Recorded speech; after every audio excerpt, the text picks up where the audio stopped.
Another sprint stage in the Tour de Hongrie, but an opportunity to put Harold Martin Lopez under pressure on a punchy circuit, as well as some crosswind sections for the bigger GC threats like Albert Philipsen and Alessandro Covi. You know, they got a 10 kilo plus weight advantage on Lopez. The problem for them is he's got a strong team around him with some big units like Malocelli, like Gleb Syriza. But the breakaway formation, once again, was pretty easy. The right teams went in, the local teams, as well as Paul Di Gametta, Euskaltel. They got a safe advantage of 2.5 minutes controlled by Jaco Alula again today. They're looking for their first win of the race. So they're pacing for Dylan Groenewegen. Astana have got a win, and also Red Bull Bora Hansgrohe have a couple with Danny Van Poppel in the sprints, but UAE Team Emirates want to split it. Milano, then Rui Oliveira. They are trying to get Harold Martin Lopez on the wrong side of a split, but he's in this group. He's got Malocelli bringing him back to the front on the right-hand side. It stops again. UAE try to split it again and put it in the gutter. Van Poppel's contributing with them. They've got Covi, Milano. So the classic style sprinters like Milano and Van Poppel, they're really good for this sort of situation. But Lopez, look at him here. He's right on the wheel of Luke Durbridge,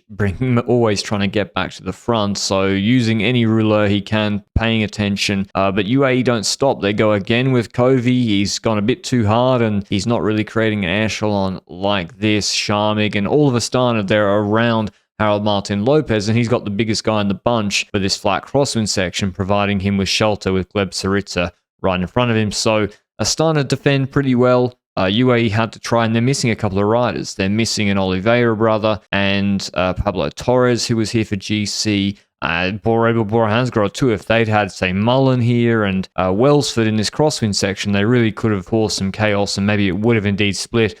I think this is Albert Philipsen. He's third or so in GC, trying to get a clear on this as they enter the local laps of the city circuit, but that's not allowed to happen. UAE Team Emirates also want that to be brought back for Covi second or third on GC, and Astana also throw a rider up the road to chase down Philipsen with 16 Ks to go. And once they've closed it down, albeit there's a few little corners where someone could try something, most of these teams, and Jaco as well, who have Volscheid patrolling proceedings, most of these teams want to sprint, even though Covi does send it with 11 Ks to go before the intermediate sprint, which was a pretty well-timed attack from him, but he's caught just after the last intermediate sprint with 3 laps to go.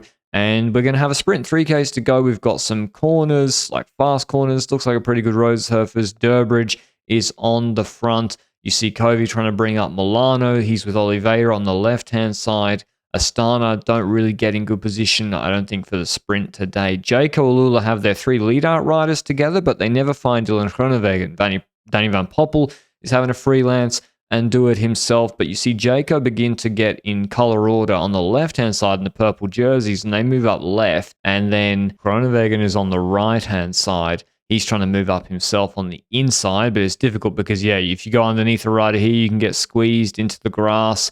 But yeah, Jaco keep a wheel free to the left-hand side, and they get all together. We've got Mezgets, Volscheid, Groenewegen's boxed in on the right-hand side. Milano is on the wheel of Oliveira coming to the left. Bardiani have hit the front a little bit too early. Van Poppel's trying to get the wheel of Milano. He needs to use someone else's lead out, and he's decided that UAE's lead out is the best one. But Jaco come with a full head of steam on the right-hand side with Volscheid, then Mezges. But Groenewegen's indecisive here. He doesn't know whether to follow them left because the Kern Farmer rider's on the wheel, or go right. He goes right, and he's like, actually, I do want to go left where the clear space is, and then he goes right again, but he's nowhere near his train, and Mezgets opens up the sprint, and Groenewegen's nowhere near, but Mezgets stops, and so Oliveira jumps on the opposite side of the road early, trying to anticipate. Milano is a little bit boxed in as they swing across. Hesters jumps for Flanders Bauwalder. Groenewegen gets the right run in. Teutenberg for a little trek on Groenewegen's wheel. Van Poppel came with speed, but he was too deep.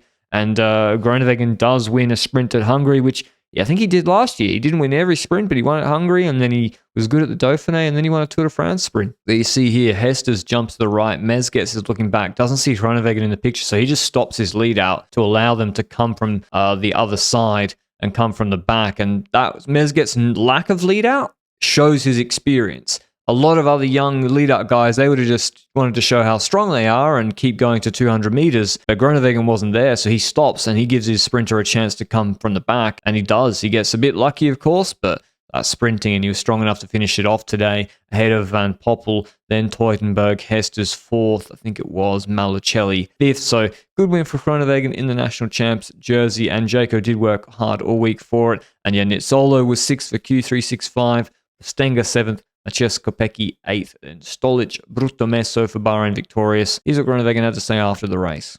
Yeah, it take a long time to win again this season. Yeah, that's fair enough to say, but yeah, sometimes you have also bad luck in a season. In the first month was a bit of bad luck with some crashes.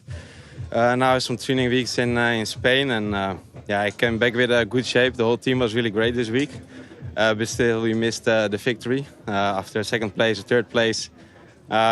Yeah, it was still we missing the fourth or the first place, but yeah, today was the first place, so we are really happy that we yeah, finally can say that we won again a race.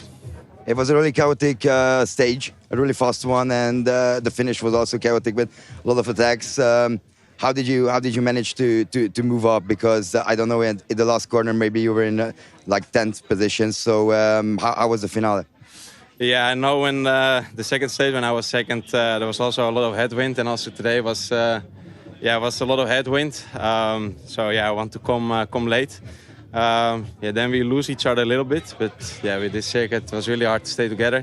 But then he go on the left side. I tried to move with him, but I was a bit boxed in on the right.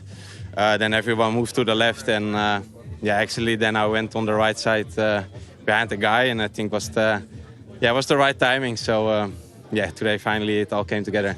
And how was the stage in general? A lot of attacks early on for the break, then some potential splits, and there were even some splits. So how hard was it today?